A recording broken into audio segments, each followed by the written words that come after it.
कैसे हैं मेरे सारे कमांडोज? पढ़ाई कर रहे हैं बेटा अच्छे से? बता देखो, एक बात है ना कि आप चाहे मेरे पास पढ़ रहे हो या कहीं पढ़ रहे हो, आपको एक बात अच्छे से समझनी पड़ेगी बेटा कि जितने भी त्योहार आते हैं ना, वो हर साल आते हैं त्योहार, ठीक है ना? ठीक। लेकिन जिस पीरियड से आप गुजर रहे हैं, ये बार बार नहीं आएगा। ये समय जो है ना, इस समय में आपने मेहनत कर लिया तो अगले साल आप डॉक्टर बन जाएंगे आप, ठीक है? बड़ा अच्छा लगेगा कि आप जो है वो व्हाइट कोट पहनेंगे, अच्छा सा स्टेथोस्कोप आपके पास में होगा और मतलब अब करियर सेट होगा कि अब पढ़ना ही है और कुछ जो है वो आगे जाके कुछ अच्छा करना है। ये तय हो चुका होगा, लाइन पकड़ चुके होंगे आप। अभी तक तो लाइन नहीं पकड़ी अपन ने, ठीक है ना? अब मैं आज का जो जो इस वीडियो में आपसे जो बात में करने वाला हूं, थोड़ा मैं आपको बताने वाला हूं कि किस तरह से आपको नीट 2026 के लिए क्वेश्चंस की तैयारी करनी है, स्पेशली इन बायोलॉजी। देखो क्या हुआ, नीट 2025 में पेपर बहुत कठिन आया था फिजिक्स का, ठीक है ना? मान लिया, हमने कहा कि फिजिक्स के कुछ क्वेश्चन बहुत कठिन थे, कुछ क्वेश्चन एवब एवरेज लेवल के थे और एवरेज लेवल के क्वेश्चन तो बहुत ही कम थे, ठीक है ना? बायोलॉजी का पेपर अच्छा खासा लेंदी था, केमिस्ट्री का पेपर एवरेज था, थोड़ा सा एवरेज से ऊपर ही था। इस बार नीट 2026 में बायोलॉजी का पेपर तगड़ा वाला आने वाला है, ठीक है? मैं, यदि यकीन नहीं हो तो मैंने नीट 2025 में जिन बच्चों को पढ़ाया था सबको मैंने कहा था पेपर इस बार कठिन आएगा बेटा, पेपर कठिन आएगा। पता नहीं बच्चे सुने नहीं सुने, मुझे नहीं मालूम, लेकिन मैं क्लियर कर दूं कि नीट 2026 में सबसे तगड़ा पेपर आने वाला है बायोलॉजी का। ये जो मैं कह रहा हूं ना, इसको कहीं कहीं लिख कर रख लेना, ठीक है ना? और उसमें आपको सबसे बड़ी संख्या में क्वेश्चंस देखने मिलने वाले हैं, कॉन्सेप्चुअल क्वेश्चन। क्योंकि जो एनटीए है उसने बिल्कुल तैयारी ये कर ली है कि वो इस बार जब एक पेपर देगा तो अब पेपर वो वैसा ही बनाएगा जैसा नीट 2025 का पेपर उसने बनाया था। लेकिन इस बार वो खेल करेगा कि आपको बहुत हाई फाई क्वेश्चन नहीं करेगा, कॉन्सेप्चुअल क्वेश्चन करेगा, सोचने वाले क्वेश्चन करेगा, जहां पे सोच के आपको जवाब देना होगा। जैसे कि हम लोग अपने टारगेट बैच के अंदर जो बच्चों को पढ़ा रहे हैं, बायोमेंटर्स का टारगेट बैच चल रहा है ऑलरेडी, उसमें बच्चों को पढ़ा रहे हैं। तो हम लोग बायोलॉजी में, स्पेशली बायोलॉजी पर कठिन आने वाला है, इस बात का मैं आपसे कह रहा हूं, मतलब कह रहा हूं। सोर्स मुझसे मत पूछिए कि क्या सोर्स है इसका, ठीक है? बता नहीं सकता हूं आपको मैं तो क्या सोर्स है, मैं बिल्कुल आपसे नहीं बोलूंगा। पर मैं ये बोलूंगा आपसे कि ये बात गांठ बांध लीजिए कि नीट 2026 में बायोलॉजी का पेपर तगड़ा वाला आने वाला है। इसलिए आप देखेंगे टारगेट बैच में नोट्स के नीचे आपको जो है वो, नोट्स के बाद आपको ऐसे आपको कॉन्सेप्ट बूस्टर एमसीक्यूज मिल रहे हैं आपको, ठीक है? यानी टारगेट बैच में हर दिन जो बायोलॉजी का नोट्स जा रहा है उसके बाद में आपको कॉन्सेप्ट बूस्टर एमसीक्यूज मिल रहे हैं, जिसमें सिंगल लाइनर एमसीक्यू होते हैं। तो सिंगल लाइनर एमसीक्यू तो नए वाले एनसीईआरटी बेस्ड एमसीक्यू तो आप कर सकते हैं, मैच दी कॉलम एमसीक्यू होते हैं वो भी आपको दिए जाते हैं। लेकिन मल्टी स्टेटमेंट एमसीक्यू, देखो मल्टी स्टेटमेंट एमसीक्यू वो भी हम लोग दे रहे हैं आपको। जिन एमसीक्यूज की मैं बात कर रहा हूं, देखो आपने ऑलरेडी टारगेट आपने देखे हुए, सिंगल लाइनर एमसीक्यू आप कर लेते हो, मैच दी कॉलम एमसीक्यू आप कर लेते हो, आप मल्टी स्टेटमेंट एमसीक्यू आप कर लेते हो।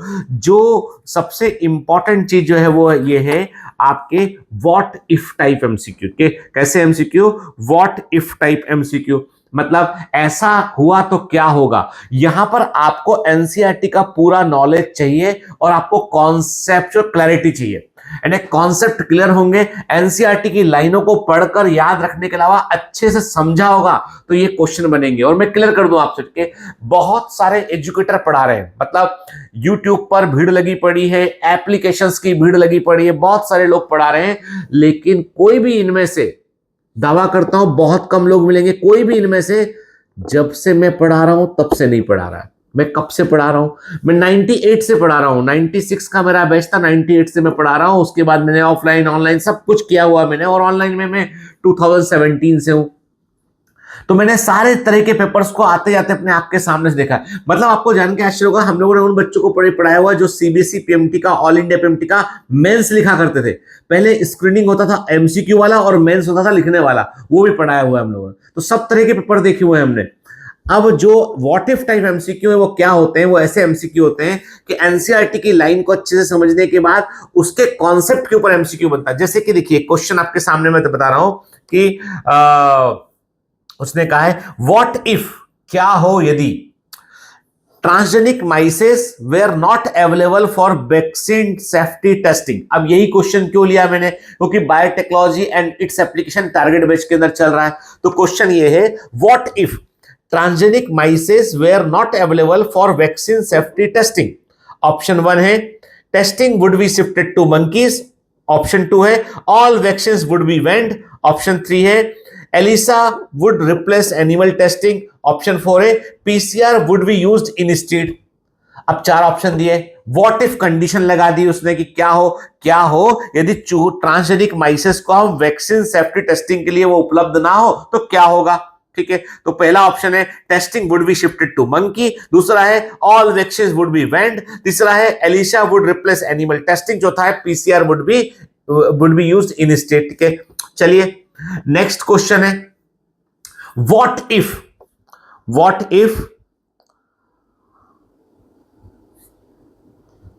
if alpha-1 antitrypsin produced in transgenic sheep? What if alpha-1 antitrypsin produced in transgenic sheep was not purified before use? Option 1 है it would be more effective, option 2 है it could cause allergic reaction, option 3 है it would turn into a vaccine, option 4 है it would still be safe. Next question है what if a transgenic cow produced insulin directly in its milk? What if a transgenic cow produced insulin directly in its milk? Option 1 है purification step for insulin could be reduced, insulin would not be effective orally, option 3 है it would replace rDNA vectorial insulin production, option 4 है all of the above। ठीक है, अब ये question है what if. देखो जो व्हाट इफ वाला क्वेश्चन होगा ना वो पूरे कॉन्सेप्ट आपके चेक कर लेगा, वो आपके एक एक लाइन एनसीईआरटी की आपने पढ़ी है समझी है उसको वो चेक कर लेगा। पूछता है आपसे वो what if PCR used mesophilic DNA polymerase instead of Taq polymerase. कितना अच्छा क्वेश्चन है। What if PCR used mesophilic DNA polymerase instead of Taq polymerase? Option 1 है amplification would be more accurate, option 2 है DNA polymerase would denature polymerase at high temperature, option 3 है amplification speed would increase, option 4 है ELISA would be required for every diagnosis। ये what if type question है, इनमें आपको सोचना पड़ेगा कि जो आपने पढ़ा है वो कॉन्सेप्ट कितना काम आपके आया है। ठीक है, फिर मैं दिखाता हूं आपको कि इसके अलावा एक और कैटेगरी ऑफ क्वेश्चन है। बिल्कुल तैयार रहिए क्योंकि देखिए जो अमेरिकन एग्जाम होता है ना, जो MCAT medical college admission test होता है यूएसए के लिए, एग्जाम जो होता है यूएसए कनाडा और ऑस्ट्रेलिया के लिए, उसमें इस तरह के क्वेश्चन आते हैं। ओलंपियाड में इस तरह के क्वेश्चन आते हैं। तो आप समझ लीजिए कि एनटीए ने अपने आप को इवॉल्व किया है, वो एनसीईआरटी से ही क्वेश्चन देगा लेकिन कॉन्सेप्चुअल क्वेश्चन देगा। मैं 2026 के बारे में भविष्यवाणी कर रहा हूं आपसे, तगड़ा पेपर आने वाला है बायोलॉजी का। जिसने बायोलॉजी में लापरवाही की वो गया, ये मान लीजिए आप इस बात को। क्वेश्चन है, देखो आप केस स्टडी वाइज क्वेश्चन दिखा रहा हूं कि मतलब यहां पर एक केस दे रखा होगा और फिर उस पर क्वेश्चन दे रखा होगा आपसे। जैसे कि क्वेश्चन ये है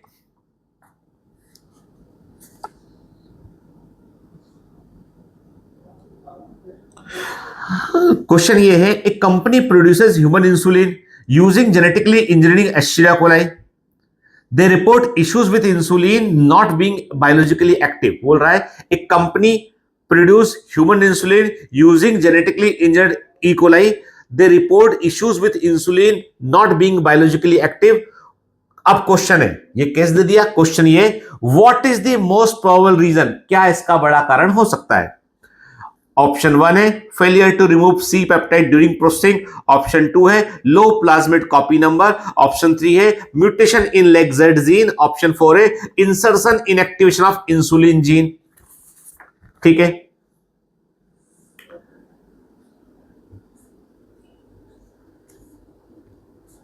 क्वेश्चन है केस स्टडी बेस्ड क्वेश्चन है।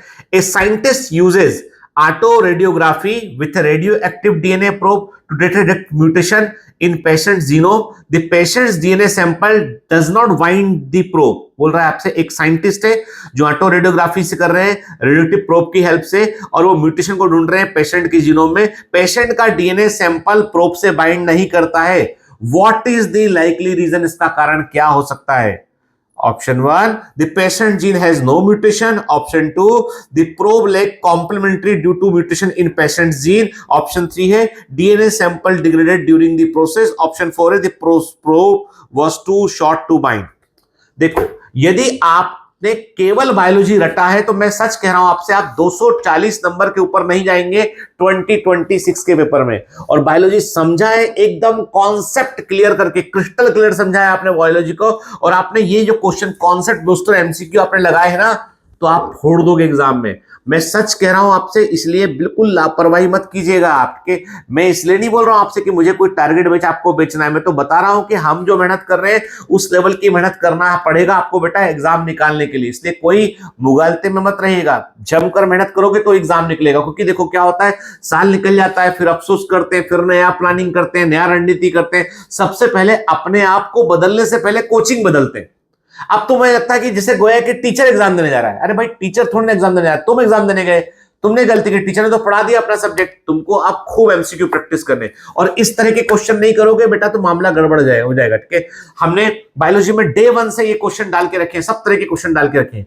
और मैं चाहता हूं कि इतने सारे क्वेश्चन, इसके अलावा डीपीएस में क्वेश्चन लगवाते हैं, फिर ये वाले क्वेश्चन लगाते हैं, तो मतलब आप अच्छा कर सकते हैं। तो टारगेट बेच जो है बेटा बीबी एडमिशन उसमें ऑन है। और बायोलॉजी 360, यदि केवल बायोलॉजी पढ़ना है, कहीं पर आपको लगता है कि भैया फला जगह फिजिक्स पढ़ने में बहुत मजा आ रहा है, कहीं केमिस्ट्री पढ़ने में मजा आ रहा है, तो बिलीव मी बायोलॉजी पढ़ने में मुझसे ज्यादा मजा कहीं नहीं आएगा, ये पक्की बात है। ठीक है, मतलब ये तो कॉन्फिडेंस से बोल सकते हैं, इतने साल के बाद जब 17,000 बच्चे सिलेक्ट हुए अब तक, तो बोल सकते हैं इस चीज को तो हमें ना। तो इसलिए जो है बेटा देखो, कुछ भी हो जाए, कहीं भी पढ़ो, पर इस तरह के क्वेश्चन की प्रैक्टिस जरूर करना बेटा। चलिए, ऑल द बेस्ट।